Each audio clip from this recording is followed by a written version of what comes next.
Hey everyone, my name's Ali, and welcome back to my channel, Mindful Living. If you're interested in unique recipe ideas, gardening and growing your own food, along with finding joy in the ordinary like me, then make sure to hit the red subscribe button as I upload new videos every week.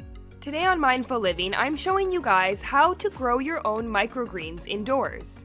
I started these microgreens only 5 days ago, and I'm going to show you how quick and easy it is to grow your own microgreens, along with what to do with them when they're ready to be harvested. So let's go ahead and get started.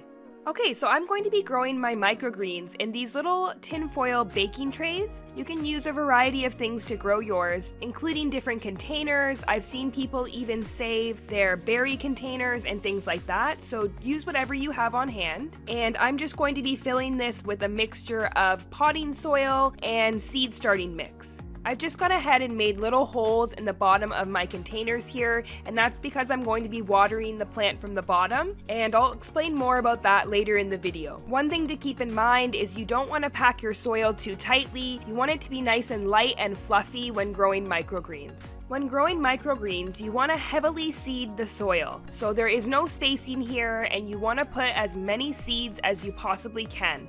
This is going to guarantee that you get tons of microgreens growing. You can spread the seeds around a little bit with your fingers just to make sure that they're not clumping together too much, and make sure that your soil is nice and moist before you do this. I choose not to cover my microgreens with another layer of soil. That's just my personal preference. From there, I'm going to be placing the containers on top of each other and stacking them, and then covering the top for a blackout period. So the reason people stack their trays and place some sort of weight on the top is because this will produce a stronger and better rooted plant. So that is my suggestion, is that you stack them and put a little bit of a weight on top until the seeds germinate. The seeds do not take long to germinate at all. Within a couple of days, they're going to look something like this.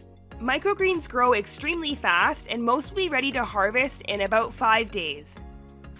So by now you might be wondering, what exactly are microgreens? Microgreens are classified as a young vegetable greens that are approximately 1 to 3 inches tall.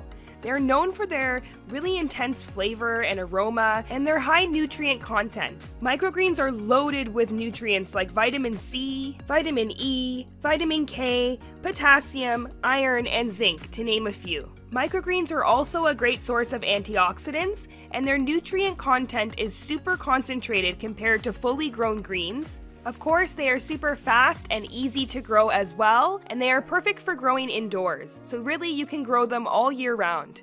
One big question that people ask a lot when growing microgreens are what kind of seeds to get, and it's important to keep in mind that microgreen seeds are not any different than regular seeds when you're gardening outside. The main difference is that you are heavily seeding the area that they are growing in, and you don't need to worry about spacing with microgreens. Popular seeds to use when growing microgreens include mustard greens, different types of lettuces, kale, broccoli, arugula, beet greens, spinach, and radish greens. Some microgreens can be a little spicier, while others are a little more mild, and the microgreens that I have been growing are a variety of broccoli, radish greens, mustard greens, and arugula. When you're watering your microgreens, I like to water from the bottom, and that's because the plants are really small and delicate, so you don't want to be pouring a bunch of water on the top of the leaves. And if you do decide to water from the top, this will also increase your chance of mold growth.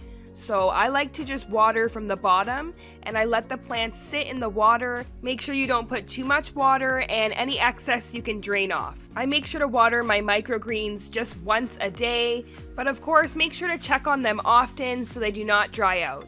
Okay, so now that you know how to grow your own microgreens indoors, let's get to the fun part, of course, which is how to eat them.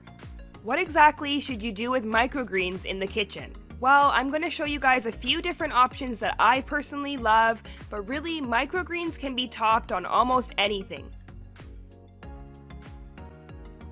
I'm just doing a really quick harvest of some of my microgreens. I do like to harvest these fresh, but you can harvest some and leave them in the fridge for a couple days. Of course, fresh is always better. And these will continue to grow back because they are so heavily seeded. Once you trim a bunch of them off, the other seeds will have access to the light better and they'll start to grow as well. Sometimes you can harvest a couple times off of them before you have to start again.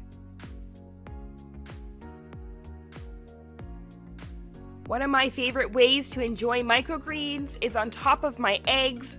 I love doing scrambled eggs. You could also put this on top of a fried egg, and it just adds so much flavor to the eggs. Of course, tons of nutrition there as well. So next time you go to make some eggs for breakfast, you can just throw your microgreens right on top.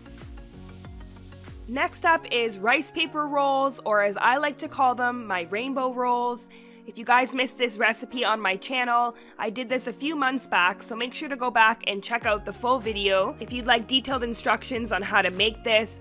But basically, with vegetable spring rolls, you can add all the veggies in there, and I recommend adding in tons of microgreens. They really take the dish up a notch and add in tons of flavor and nutrition, of course. Leave me a comment down below and let me know if you've ever tried making your own rice paper rolls. I really love making this recipe. Okay, so the next way I like to enjoy microgreens is on top of my avocado toast. You can really put anything on your toast here, and then go ahead and put the microgreens on top. Again, this adds a nice splash of color, and of course, lots of flavor and nutrients. So yeah, make sure to top your toast with your microgreens. It's definitely an easy way to enjoy them. Another couple ways you can enjoy microgreens is, of course, in a microgreen salad. You can toss those into any salad on the top, and a lot of people like to add them into their green smoothies as well. Definitely another great thing to add into your smoothies. But yeah, like I mentioned earlier, the options are truly endless when it comes to microgreens.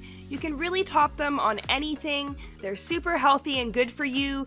They add a pop of color to tons of different dishes. So yeah, I hope you guys will try growing your own microgreens indoors. If you plan on doing this, make sure to leave a comment down below and let me know. I love hearing from you guys. Thank you so much for watching today, and see you in my next one.